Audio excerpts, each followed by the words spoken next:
Acara silaturahmi yang digelar Koalisi Aksi Menyelamatkan Indonesia di Surabaya, Jawa Timur dihentikan oleh kepolisian dengan alasan tak memiliki izin. Mantan Panglima TNI Gatot Nurmantio akhirnya menutup acara silaturahmi Koalisi Aksi Menyelamatkan Indonesia atau KAMI setelah pihak kepolisian meminta acara ini dibubarkan dengan alasan tidak memiliki izin.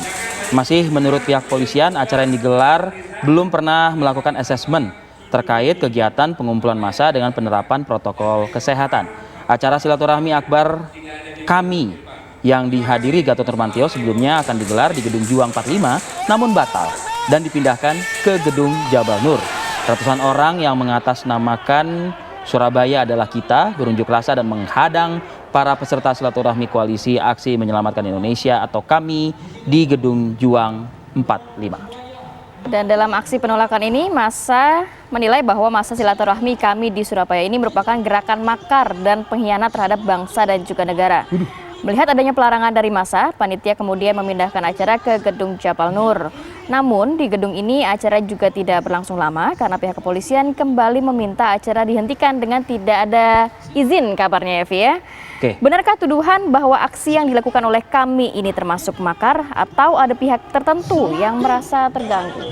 Kalau saya sih nggak pinter-pinter amat ya soal ini, tapi kalau makar biasanya sih udah diamankan dari tangkap polisi lah gitu ya kurang lebih ya. Oke, kita coba tanyakan ke sejumlah narasumber kita pagi ini. Ada Bang Ahmad Yani. Selamat pagi, Assalamualaikum warahmatullahi wabarakatuh. Waalaikumsalam.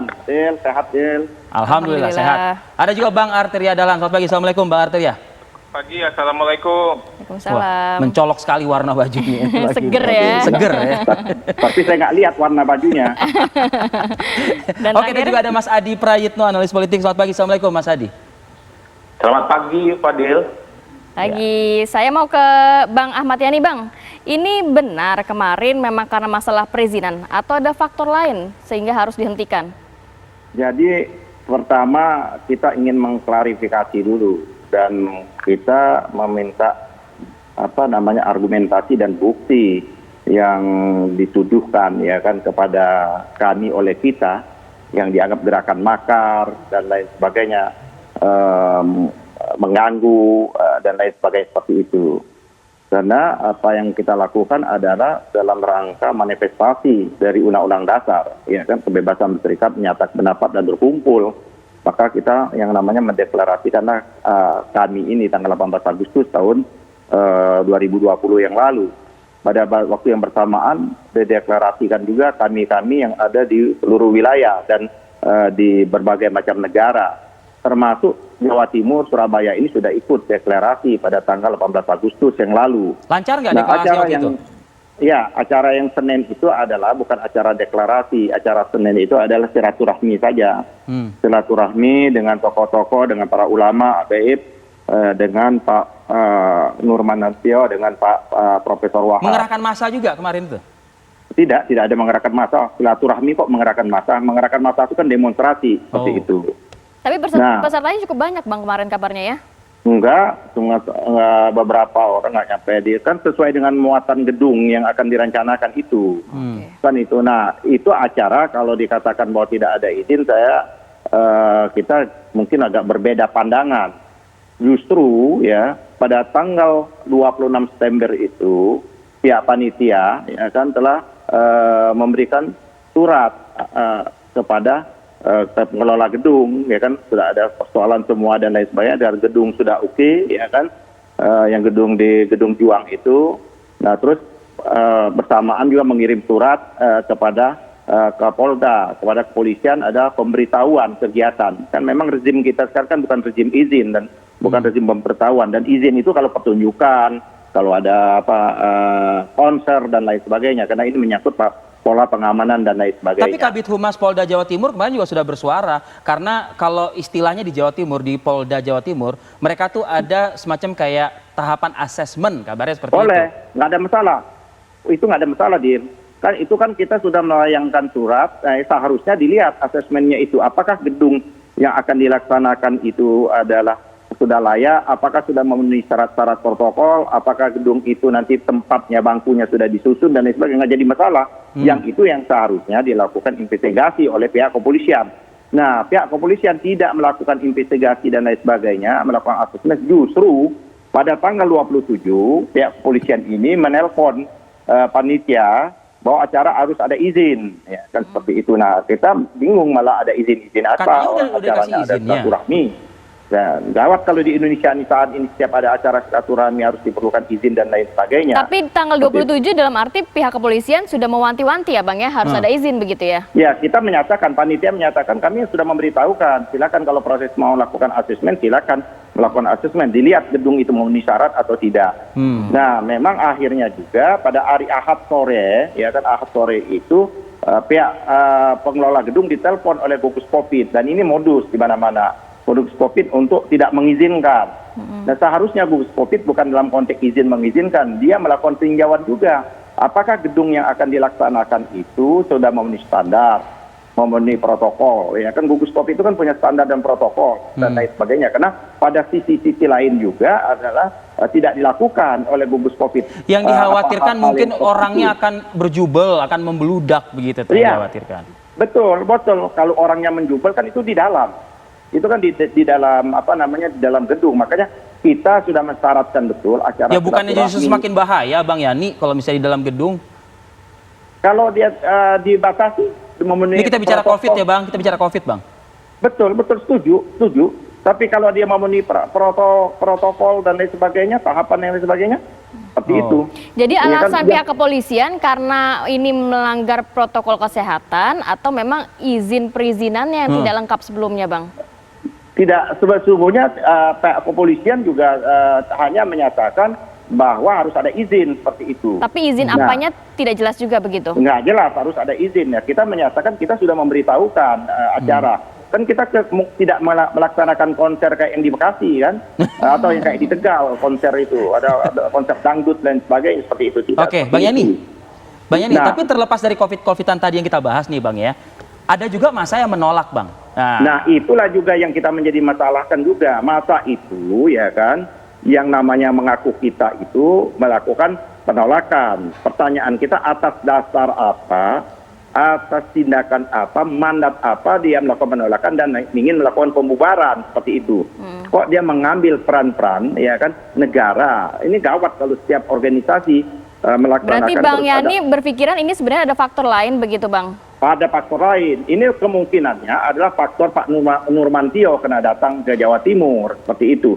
Karena acara-acara sebelumnya sudah nggak ada masalah seperti itu. Tapi kabarnya Nah, kita juga sama-sama- acara kami sempat banyak ada penolakan Bang di beberapa daerah. Enggak, hanya satu aja kemarin yang di daerah di Magelang itu kan yang mengatasnamakan organisasi kemudaan. Setelah itu dikonfirmasi oleh organisasi kemudaan di wilayah itu, ternyata itu olah-olah oknum-oknumnya saja. Nah, begitu juga yang di Bandung ternyata ya bukan ngomong ada yang dikelola karena masa berbayar di Bandung itu yang kita tanya seperti itu. Nah, jadi ini pola. Nah, kan dalam kondisi sekarang kan kalau memang tidak setuju atau tidak sepakat dengan apa yang dilakukan oleh kami, ya bantah saja, adu saja argumentasi, ya kan, ide dibalas dengan ide, argumentasi dengan Oke. argumentasi, Baik. seperti itu. Nah, sesungguhnya acara itu memang dilaksanakan di Gedung Juang 45. Surabaya, rencananya jam 10. Nah, kebetulan Pak Gatot ini kan menginap yang tadi di penginapan atau di hotel di Surabaya tersebut.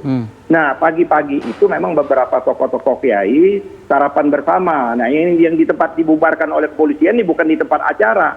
Acara di tempat Pak Gatot lagi menginap. Kebetulan para kiai-kiai itu ada silaturahmi, yang hotelnya ada tertutup, tempatnya terbatas dilakukan. Nah, acaranya adalah sarapan pagi. Di acara sarapan pagi itu adalah biasa speech, ada dari para kiai menyampaikan patah dua kata, ya kan, terus ada tausiah. Nah, terus Pak Gatot menyampaikan, belum sempat Pak Gatot menyampaikan pesan-pesan, masuklah beberapa orang yang tidak dikenal dengan tidak memakai uniform kepolisian. Yang menyatakan bahwa dia dari kepolisian ditanya suratnya, ditanya identitasnya, ditanya seizin bahwa itu tidak penting karena situasi tidak kondusif. Nah, pertanyaannya situasi yang mana yang tidak kondusif?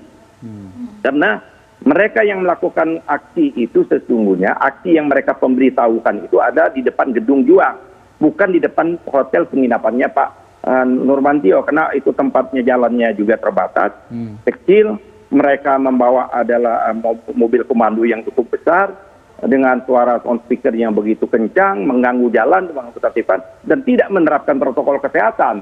Justru yang di luar yang tidak menerapkan protokol kesehatan, dan justru yang di luar tidak dibubarkan. Oke. Acara kita tutup, mereka masih menghadang jalan. Oke, baik Bang Yani. Seperti Saya ke itu. Bang Arteria dulu deh. Bang Arteria, tanggapan Anda Bang dari penjelasan Bang Yani. Ya, pertama saya ingin klarifikasi bahwa tidak benar ada upaya pengusiran Pak Gatot.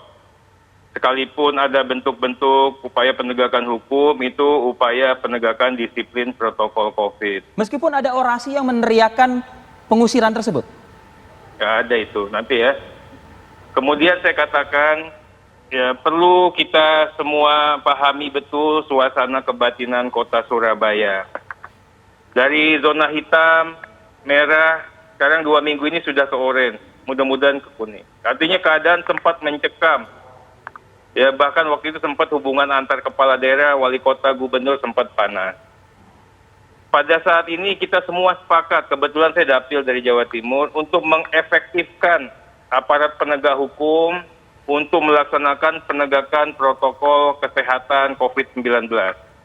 Polri, tidak hanya dengan Polri ya, TNI, pemerintah daerah memberikan dukungan penuh kepada gubernur, wali kota, dan bupati. Saat ini kita semua fokus untuk memutus mata rantai COVID-19. Kalau polisi punya inovasi yang luar biasa namanya Kampung Tangguh, Pak Kapolda, Pak Fadil. Bagaimana kita mencoba membangun kegotong royongan, kesetiakawanan, dan solidaritas. Disiplin, tidak tebang pilih, bayangkan Mas. Pedagang kaki lima, pemilik warung dibubarkan atau ditutup, ya kan? Semuanya, politisi mau ngadain campaign nggak bisa, ormas juga begitu. Jadi bukan hanya yang terkena ini adalah teman-teman atau keluarga kita dari kami. Bahkan pilkada saja di Jawa Timur ini menyesuaikannya pakai PKPU dan peraturan Bawaslu yang begitu ketatnya. Bang, tapi tadi dikatakan Faktanya bahwa masa yang di luar tidak dibubarkan, Bang. Nanti saya sampaikan. Faktanya adalah Surabaya ini sudah berhasil. Angka penderita menurun, tingkat kesembuhan meningkat drastis, kematian ditekan sangat kecil. Ini semua berkat keberhasilan kedisiplinan masyarakat. Jadi secara nggak langsung yang kami tangkap, kami ini jangan sampai memundurkan lagi penanganan COVID, begitu? Nah, sebentar nih, ini dari aspek... Ya dijawab aja dulu Bang Arteri. Ini dari aspek kedaruratan kesehatan. Fadil, sabar. Sebentar Bang Yani. Sebentar Bang Yani, ini gilirannya Bang Arteria nih. Ini Bukan, kan kita saya justru bilang Fadil nggak usah potong-potong. Saya kan tadi nggak saya bantai nih Bang Yani ya. Bukan, Baru bicara saya mengenai bantu Anda. Supaya Fadil nggak potong-potong. Silakan terus bicara Adinda. Ya. Mengenai Gedung Juang Bang Yani, ya. Ini udah jelas ada Inpres 6 2020, Perda 2 2020, Pergub 53 2020, Perwali dan Perbub Sejatim. Semua gedung harus dilakukan assessment. Dicek dulu apakah layak diselenggarakan sesuai dengan protokol COVID oleh gugus tugas. Tanggal 26 ada proposal, ada surat, 27 tim sudah bergerak. Bang Ya, Yani ini mengklaim fakta. katanya polisi tidak melakukan pengecekan. Ini, jadi bukan yang menghentikan atau yang tidak mengizinkan itu polisi. Ini jelas ini, baca suratnya nih, ya, baca betul. Jadi kita ingin klarifikasinya jangan sampai ada informasi yang tersesatkan atau misleading gitu. Ini jelas dikatakan pemilik gedung, Gedung Juang, mohon maaf tidak mengizinkan untuk dipakai kegiatan tersebut. Jadi bukan dari polisi ini, ya. Nah, kemudian pentingnya asesmen, Bang Yani, ya. Ini kan dicek dulu kapasitas tempat, jumlah peserta, direpit. Jadi tidak melulu cuma pakai masker untuk datang, enggak. Masih banyak lagi termasuk juga kesiapan terkait dengan protokol kesehatan dalam konteks mitigasi dan kontingensi. Misal, tiba-tiba masanya membludak, apa yang dilakukan. Ini kan juga bagian dari perhitungan. Ini yang pertama mengenai Gedung Juang 45. Kemudian berpindah lagi ke Museum NU yang ada di Gayung Sari. Itu juga ternyata pemilik gedungnya tidak menghendaki, tidak diizinkan. Bukan dari polisi nih. Clear, jadi jangan dibawa-bawa polisi ke urusan kami. Ya. Yang ketiga, terkait dengan yang acara di Jabal Nur. Barulah kita bicarakan mengenai izin keramaian. Bang Yani kan orang hukum, ada PP 60 2017. Bagaimana tata cara perizinan dan pengawasan giat keramaian umum. Nah, ini jujur aja, ini belum ada izinnya.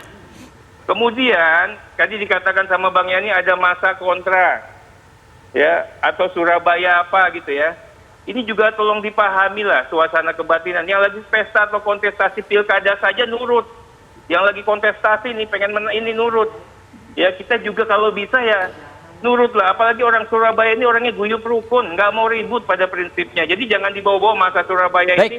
Nah, ini orang sana ya. Jadi tahu betul karakter orang Surabaya. Oke, Bang Arteria, kita jeda dulu Bang Arteria. Kita jeda dulu ya. COVID. Nah, saya ingin sampaikan dikit. Disampaikan nanti usai jeda pada warna berikut. Kita akan kembali saat lagi. Urusan politik ya.